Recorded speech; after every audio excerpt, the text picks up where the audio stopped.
The room was dark. Esther's heart raced as her husband John came near her.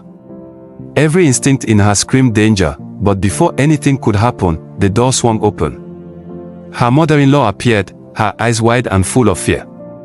She moved quickly, her steps hurried but careful. "Esther.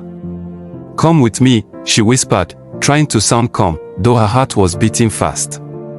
John hesitated, a frown forming on his face, sensing that his plans were being interrupted. Esther took the chance and clung to her mother-in-law, relief flooding her even as fear still gripped her chest. Her mother-in-law took a deep breath and spoke quickly. "You both need to go to the village meeting, the people are waiting.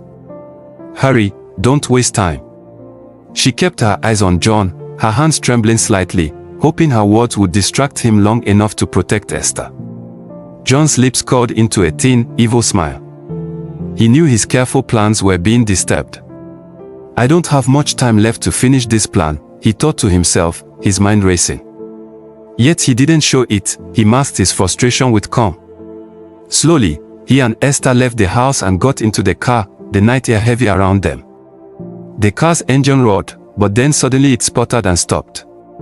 Esther clutched the door handle, panic rising. "John, what's happening?" she whispered.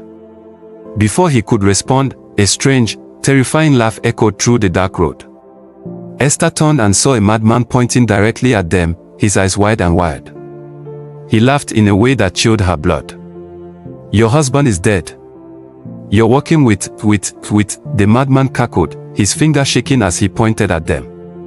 His laughter was harsh, echoing in the night. Esther's heart pounded so hard she thought it might burst.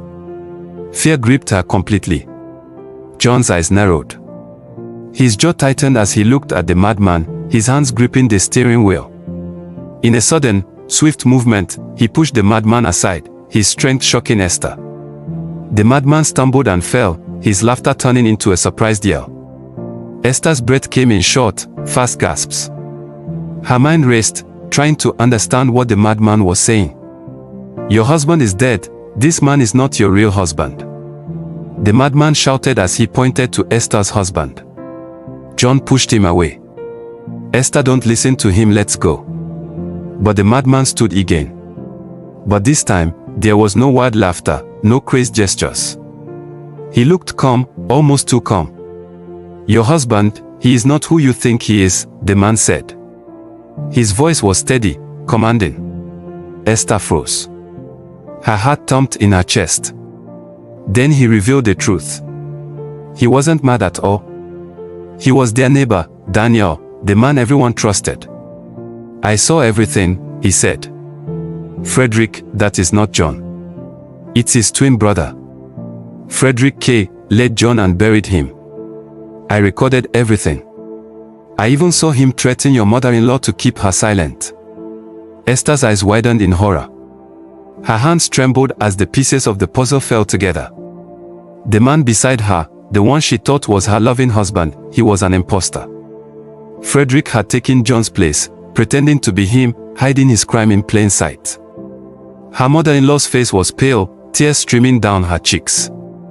She stepped forward, shaking. "I was too scared to stop him," she whispered, her voice breaking. Within minutes, the police arrived. Frederick tried to escape, but the officers were faster.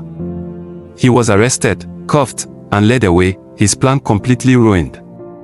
Esther stood frozen, the weight of everything hitting her all at once. Shock, sadness, heartbreak, they all collided inside her. The man she loved was gone. Her trust had been stolen.